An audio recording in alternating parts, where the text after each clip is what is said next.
उत्पत्ति अध्याय 25। अब्राहम की मृत्यु।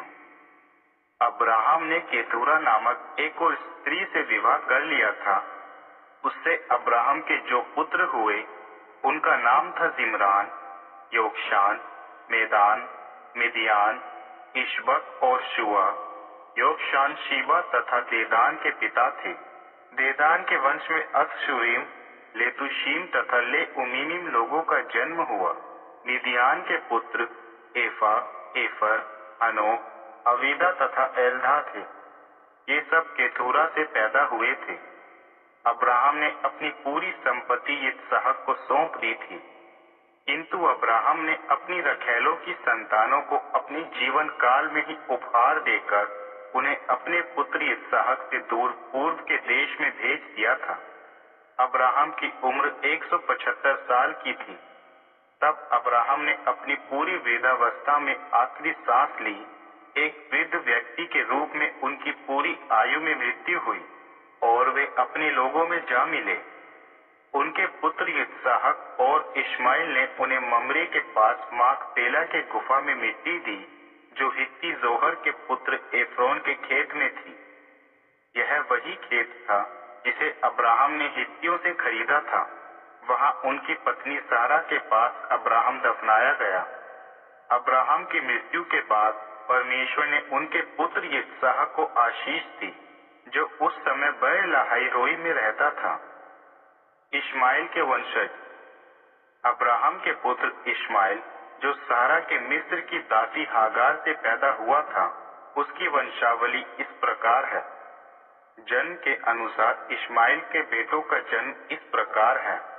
इश्माइल का बड़ा बेटा नेबायोत, फिर केदार, अदबील, मिबसाम, मिश्पा, दूमा, मासा, हदद, तेमा, येतूर, नाफीश और केदेमा। ये इश्माइल के पुत्र थे और ये उन 12 जाति के प्रधानों के नाम है, जो उनके बंदोबस्त और छावनियों के अनुसार रखे गए। इश्माइल 137 वर्ष तक जीवित रहा, तब उसकी मृत्यु हो गई और वह अपने लोगों में जा मिला। उसके वंशज मिस्र देश के पूर्वी सीमा के नजदीक अश्शूर की दिशा में हाविला से लेकर शूर तक के क्षेत्र में बस गए और वे उनसे संबंधित सभी गोत्रों से बैर रखते थे। याकूब और एसाव। अब्राहम के पुत्र इसहाक की वंशावली इस प्रकार है। अब्राहम से इसहाक का जन्म हुआ। पद्दन आरामवासी आरामी बेथुएल की पुत्री और आरामी लाबान की बहन रेबेका से विवाह करते समय इसहाक की आयु 40 वर्ष थी। इसहाक ने अपनी पत्नी की ओर से यहावे से प्रार्थना की, क्योंकि वह बांझ थी। यहावे ने उसकी प्रार्थना सुन ली और उसकी पत्नी रेबेका गर्भवती हुई। बच्चे उसके गर्भ में एक दूसरे को धक्का देते रहते थे। तब रेबेका ने कहा, यह क्या हो रहा है मेरे साथ? और वह यहावे से पूछने गई। यहावे ने उससे कहा, तुम्हारे गर्भ में 2 जातियां हैं। तुम में से 2 जनता के लोग निकलकर अलग होंगे। एक समूह के लोग दूसरे से अधिक बलवान होंगे और बड़ा छोटे की सेवा करेगा। जब उसके प्रसव का समय आया, उसके गर्भ में जुड़वा बच्चे थे।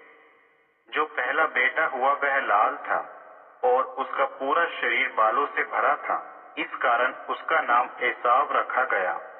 इसके बाद उसके भाई का जन्म हुआ, जो अपने हाथ से अपने भाई एसाव की एड़ी पकड़े हुए था। तब उसका नाम याकूब रखा गया। जब रेबेका ने बच्चों को जन्म दिया, तब इसहाक की उम्र 60 वर्ष थी। दोनों बच्चे बड़े होते गए और एसाव खुले मैदान का एक कुशल शिकारी बन गया, जबकि याकूब घर में तंबुओं के बीच रहकर संतुष्ट रहता था। एसाव इसहाक का प्रिय था, क्योंकि इसहाक को आकेत का मांस बहुत अच्छा लगता था, पर याकूब रेबेका का प्रिय था। एक बार जब याकूब धीमी आंच में कुछ पका रहा था, तब एसाव बाहर मैदान से आया और वह बहुत भूखा था। उसने याकूब से कहा, मुझे बहुत भूख लगी है। तुम जो पका रहे हो जल्दी करके उसमें से मुझे कुछ खाने को दो। यही कारण है कि उसे एदोम भी कहा गया। किंतु याकूब ने उससे कहा, पहले आप अपने पहलौठे का अधिकार मुझे दे दो। एसाव ने कहा, देख भूख से मेरे प्राण निकल रहे हैं, पहलौठे के अधिकार से मुझे क्या फायदा है। पर याकूब ने कहा, तो पहले आप मुझसे शपथ खाइए। तब एसाव ने शपथ खाकर अपने पहलौठे का अधिकार याकूब के हाथ बेच दिया। तब याकूब ने एसाव को कुछ रोटी और पकाई हुई दाल दी। एसाव ने खाया पिया और उठकर चला गया। इस प्रकार एसाव ने अपने पहलौठे के अधिकार को तुच्छ समझा।